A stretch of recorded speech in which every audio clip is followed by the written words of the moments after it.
ऐसे शहर से होती है जहाँ पर अमीर और गरीब लोग एक साथ तो रहते हैं, लेकिन अमीर लोग गरीब लोगों का बिल्कुल साथ नहीं देते। उनके काफी हाई स्टैंडर्ड्स हैं और वो गरीबों को कुछ भी नहीं समझते। ये मूवी इसी शहर में रहने वाले एक आदमी ऑर्थर पर बेस्ड है। वो अपनी मदर के साथ रहा करता था। उसे कॉमेडी बहुत पसंद थी और उसका दिल चाहता था कि वो एक दिन बहुत बड़ा कॉमेडियन बने। उसका आइडियल एक आदमी था जो कि बहुत बड़े कॉमेडी शो को होस्ट करता था। वो कहता था कि मैं भी एक दिन उनके शो में उनके साथ खड़ा होऊंगा। वो इसके लिए बहुत मेहनत किया करता था। फिर एक दिन हम ऑर्थर को देखते हैं जो कि किसी कंपनी की एडवर्टाइजमेंट के लिए एक साइन बोर्ड लेकर एक रोड पर खड़ा होता है कि कुछ शरारती बच्चे वहाँ पर आते हैं और उसे बहुत तंग करके उसका साइन बोर्ड छीन कर भाग जाते हैं। होता है वो उन बच्चों के पीछे भागता है ताकि अपना साइन बोर्ड ले सके, लेकिन वो बच्चे उसे बहुत भगाते हैं और वही साइन बोर्ड उसके मुंह पर मारते हैं, जिससे वो साइन बोर्ड टूट जाता है। और उसके बाद फिर वो ऑर्थर को भी बहुत बुरी तरह मारते हैं। ऑर्थर काफी हर्ट होता है और सीधा अपने बॉस के पास जाता है। वो उसे सब कुछ बताता है कि बच्चों ने उसके साथ क्या क्या किया, लेकिन उसका बॉस उल्टा उसे डांट देता है और कहता है कि तुम्हारा दिमाग तो ठीक है, बच्चे ऐसी हरकत कैसे कर सकते हैं। बॉस उससे कहता है कि मैं तुम्हें तुम्हारी सैलरी भी नहीं दूंगा। ऑर्थर में कॉन्फिडेंस की बहुत कमी होती है, इसलिए वो यहाँ पर खुद के बारे में कुछ बोल ही नहीं पाता। वो वहाँ से काफी उदास होकर बाहर आ जाता है और सोचता है कि क्या मैं इतना बुरा हूँ कि कोई भी मेरी बात का यकीन ही नहीं करता। वो अपने घर आता है और डांस करने लगता है। यहाँ पे हम देखते हैं कि उसकी बॉडी काफी वीक होती है। अगले दिन ऑर्थर अपने कोलीग से मिलता है और उसे उन बच्चों के बारे में बताता है। उसका कोलीग उसे कहता है कि ये तो बहुत गलत हुआ, तुम्हें अपनी हिफाजत करनी चाहिए थी यार। और इसी के साथ वो उसे गन देता है और कहता है कि इसे अपने पास रख लो, ये मुश्किल वक्त में तुम्हारे काम आएगी। ऑर्थर ये लेने से इनकार करता है, लेकिन वो आदमी जबरदस्ती उसे गन दे देता है और फिर ऑर्थर अपने घर के लिए निकल पड़ता है। वो बस में होता है तो उसके सामने एक बच्चा भी बैठा होता है। वो उसे हंसाने की कोशिश करने लगता है और वो बच्चा जोर जोर से हंसने लगता है, जिस पर उस बच्चे की मदर को गुस्सा आ जाता है और वो ऑर्थर से कहती है कि हटो, परेशान मत करो हमें। लेकिन इस बात पर ऑर्थर हंसने लगता है।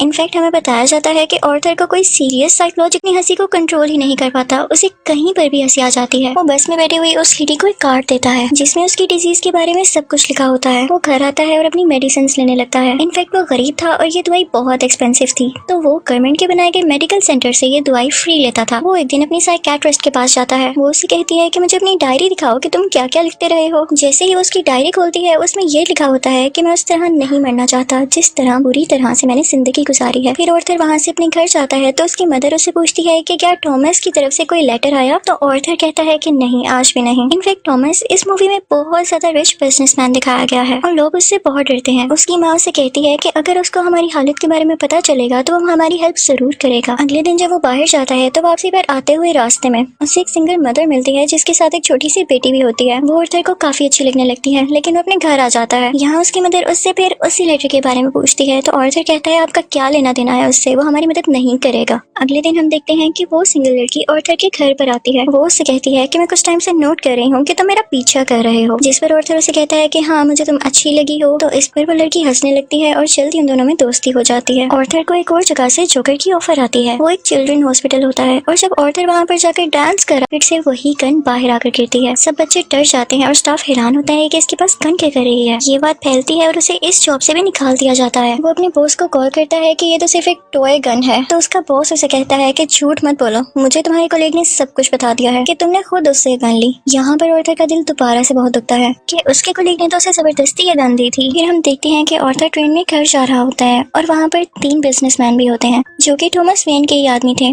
वो ट्रेन में बैठी हुई एक लड़की को छेड़ रहे होते हैं।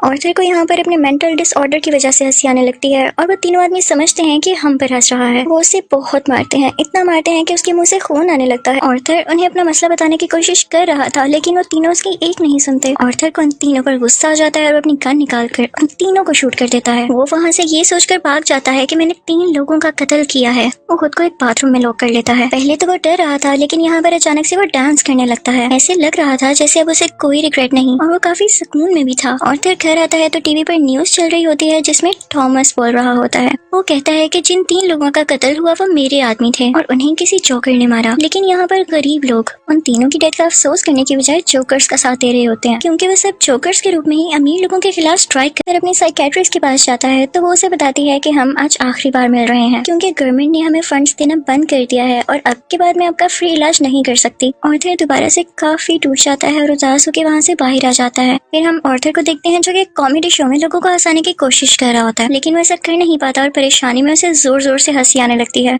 इस वजह से उसका शो खराब हो जाता है और वो घर आ जाता है। घर आने पर उसकी मॉम उसे कहती है कि बेटा ये लेटर टॉमस के लिए पोस्ट कर दो। आर्थर जब ये पढ़ता है तो उसे अपनी आंखों पर यकीन ही नहीं आता। वो अपनी मदर के पास जाता है और कहता है आपने मुझसे सब कुछ क्यों छुपाया। उसकी माँ उसे बताती है कि बेटा मैंने ये जानकर नहीं किया। इनफैक्ट टॉमस और मैं एक दूसरे को पसंद करते थे और इवन शादी भी करना चाहते थे, लेकिन मैं बहुत गरीब थी और वो बहुत अमीर, तो हम सोसाइटी की वजह से शादी नहीं कर सके। आर्थर अपने बाप से मिलने के लिए निकल पड़ता है। जब वो वहाँ पर पहुँचता है तो उसके घर के गेट के पीछे टॉमस का अपना बेटा खड़ा होता है। आर्थर उसके सामने बच्चों जैसी हरकतें करने लगता है और उसे भी हंसाने की कोशिश करता है, लेकिन तभी वहाँ पर टॉमस का बटलर आ जाता है। वो उस बच्चे से कहता है कि स्ट्रेंजर से बात नहीं करते और आर्थर को वहाँ से जाने के लिए कहता है। आर्थर उससे कहता है कि मैं सच्चाई से पर्दा हटा कर ही जाऊंगा। मेरी माँ ने टॉमस के यहाँ 30 साल काम किया और वो दोनों एक दूसरे को पसंद भी करते थे और मैं किसी और का नहीं टॉमस का ही बेटा हूँ। जिस पर बटलर उसे कहता है कि तुम भी पागल हो और तुम्हारी माँ भी पागल है। उसने स्टोरी अपने पास से बनाई है, उसका टॉमस से कोई लेना देना नहीं है। ये सुनकर आर्थर को काफी बुरा लगता है और वो वहाँ से चला जाता है। आर्थर जब घर जाता है तो उसे पता चलता है उसकी मॉम को कोई अटैक हुआ है और उन्हें हॉस्पिटल शिफ्ट किया। बैठा होता है तो उसके पास 2 पुलिस ऑफिसर्स आते हैं। वो उससे पूछते हैं कि ट्रेन में उस दिन जो 3 आदमी मरे क्या तुम उनको जानते हो। तो आर्थर आगे से कहता है नहीं, मुझे क्या पता होगा। उसे पता चलता है कि इन पुलिस ऑफिसर्स ने उसकी माँ से भी सेम क्वेश्चन किया था, जिसकी वजह से उसकी मॉम को अटैक हुआ। वो अंदर अपनी माँ के पास आ जाता है और वहीं पर वो सिंगल मदर भी होती है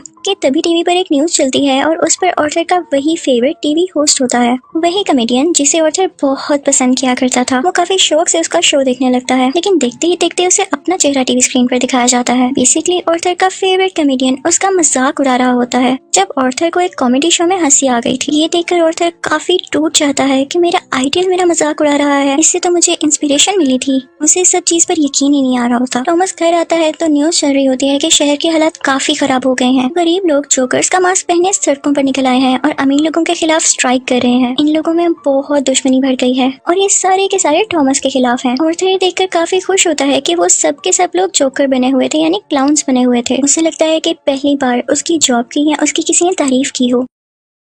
अब जहाँ पर वो गरीब लोग स्ट्राइक कर रहे थे वो एक थिएटर था। उस थिएटर के अंदर अमीर लोग एक मूवी देख रहे थे और वहाँ पर टॉमस भी था। उस स्ट्राइक को रोकने के लिए पुलिस वहाँ पर आ जाती है और उन्हें मना करती है। हर तरफ हलचल मच जाती है और इस चीज का फायदा उठाते हुए आर्थर उस थिएटर के अंदर चला रूम में जाता है जहाँ पर टॉमस भी आया था। आर्थर उसके पास जाता है और पोलाइटली कहता है कि मैं आपका बेटा हूँ, मेरी माँ और आप एक साथ हुआ करते थे, याद करें। टॉमस उसे कहता है कि मैं इस नाम की किसी औरत को नहीं जानता और उसे जोरदार मुक्का मारता है, यानी पंच करता है, जिससे उसकी नाक से बहुत खून आने लगता है। आर्थर घर चला जाता है और कुछ टाइम बाद उसे पुलिस की कॉल आती है। वो इनफैक्ट आर्थर से भी इन्वेस्टिगेशन करना चाहते थे उस दिन के बारे में जब उन 3 आदमियों का कत्ल हुआ था। और तभी आर्थर को ये भी पता चलता है कि जो उसका फेवरेट कॉमेडियन था उसने आर्थर को अपने शो में बुलाया है। इनफैक्ट उसने आर्थर की जो क्लिप अपने शो में चलाई थी उसकी वजह से उसकी शो की रेटिंग काफी बढ़ गई थी, क्योंकि लोगों ने उसको पसंद किया था। वो बहुत खुश हो जाता है और तैयार होकर वहाँ पर जाने के लिए निकल जाता है, लेकिन उसे याद आता है कि टॉमस के बटलर ने कहा था कि मेरी माँ पागल है। तो वो उस मेंटल हॉस्पिटल पर जाता है जहाँ पर उसकी माँ का कभी इलाज हुआ था। वो उन लोगों से अपनी माँ की फाइल मांगता है। वो वहाँ से वो फाइल चुरा कर भाग जाता है। उसमें लिखा हुआ था कि आर्थर की माँ का किसी और के साथ रिलेशन था। वो उसे बहुत ज्यादा फिजिकली अब्यूज किया करता था, मारा करता था और इसी दौरान आर्थर के सर पर भी चोट आई थी, जिसकी वजह से वो आज इस डिजीज का शिकार है। वो वहाँ से सीधा अपनी दोस्त यानी उसी सिंगल मदर के पास जाता है, लेकिन हमें यहाँ पर पता चलता है कि वो तो थी ही नहीं। वो असल में सिर्फ और सिर्फ उसकी इमेजिनेशन में थी और उसको उसके विजन आया करते थे। आर्थर अपने माँ की चोट की वजह से काफी परेशान होता है। वो हॉस्पिटल जाता है और पिलो से अपनी माँ को मार देता है। घर आकर देखता है तो उसे एक पिक्चर मिलती है जिसके पीछे लिखा हुआ था कि मुझे तुम्हारी स्माइल बहुत पसंद है, जो कि टॉमस ने लिखा था और ये पिक्चर उसकी मदर की थी। यहाँ उसे एहसास नहीं बोल रही थी। वो अपना जोकर का मेकअप करने लगता है और यहाँ पर वो काफी दुखी होता है और उसे कुछ समझ नहीं आ रहा होता कि उसके आसपास क्या हो रहा है। तभी वहाँ पर उसका वही कोलीग आ जाता है और वो कहता है कि जो उस दिन ट्रेन में 3 कत्ल हुए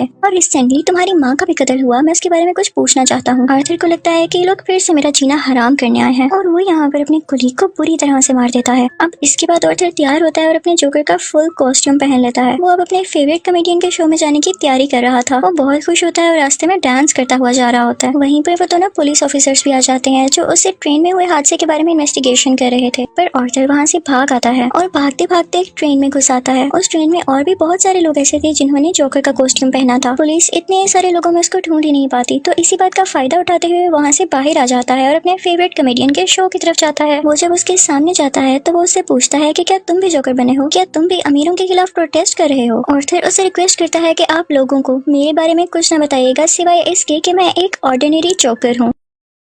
और फिर उनका लाइव शो स्टार्ट हो जाता है। ऑडियंस उन्हें देखकर काफी खुश होती है और इस चीज को काफी एडमायर कर रही होती है। वहाँ पर ऑर्थर का फेवरेट कॉमेडियन उसे क्वेश्चन करता है कि तुम यहाँ पर जोकर बन के क्यों आए हो। तो जोकर उसे कहता है कि मैं हमेशा खुश रहना चाहता था और मैं लोगों में भी खुशियां बांटना चाहता था। पसंद किया तो मैंने सोचा क्यों ना मैं ऐसे ही आ जाऊं। वो यहाँ पर एक बहुत ज्यादा सरप्राइजिंग बात भी करता है। वो इस लाइव शो में सबके सामने बता देता है कि उस दिन ट्रेन में जो 3 लोग मारे गए उनको मैंने ही मारा है। वो कहता है कि ये सब मैंने आपको इसलिए बताया कि अब तक कितने गरीब मरे, कितने ही ज्यादा अमीर लोगों ने गरीब लोगों को बेदर्दी से कत्ल किया, लेकिन आज तक किसी ने नोटिस किया, किसी ने भी अमीर लोगों के खिलाफ आवाज उठाई या उन गरीब लोगों को याद किया तो मुझे बताएं। और जब मैंने किसी अमीर आदमी को मार दिया तो लोग इतना शोर किस लिए मचा रहे हैं? क्या सब इंसान बराबर नहीं होते या अमीर लोगों में कोई और खास बात होती है? वो कहता है कि सोसाइटी बहुत खराब हो चुकी है, वो सिर्फ अपना फायदा सोचती है और अगर आज तुमने मुझे इस शो में बुलाया है तो ये तुम्हारी रहमदिली हरगिज नहीं है। तुम्हारे शो की रेटिंग मेरी वजह से बढ़ रही थी इसलिए तुमने ऐसा किया। लेकिन ऑर्थर का जो फेवरेट कॉमेडियन होता है वो कहता है ऐसी बात हरगिज नहीं है। ऑर्थर को गुस्सा आ जाता है कि तुम अभी भी झूठ बोल रहे हो और इसी के साथ अपनी गन बाहर निकालता है और उसे सबके सामने शूट कर देता है। लोग काफी घबरा जाते हैं और वहाँ से बाहर निकलने लगते हैं, लेकिन ऑर्थर को हम यहाँ पर काफी कॉन्फिडेंट देखते हैं। वो किसी से नहीं डरा होता। पुलिस इस बात पर जोकर यानी ऑर्थर को अरेस्ट कर लेती है और अपनी गाड़ी में बिठाकर उसे वहाँ से दूर ले जाने लगती है। लेकिन ऑर्थर रास्ते में देखता है कि उसके बहुत सारे सपोर्टर्स हैं जो उसे सपोर्ट कर रहे हैं। उनमें से कुछ लोग एक एम्बुलेंस में बैठते हैं और उसकी ज्यादा सारी स्पीड करके उस पुलिस कार के साथ टक्कर कर वो पुलिस कार उल्ट जाती है और अब जोकर बाहर आ गया था। वो उन सब लोगों में शामिल हो जाता है और उसी कार के ऊपर आकर खड़ा हो जाता है। सब लोग उसे यहाँ पर देख पा रहे थे और उसे चीयर कर रहे थे। उसके मुंह और नाक से काफी खून आ रहा था, लेकिन वो उसी खून से अपनी स्माइल बना लेता है और हाथ फैलाकर जोर जोर से हंसने लगता है।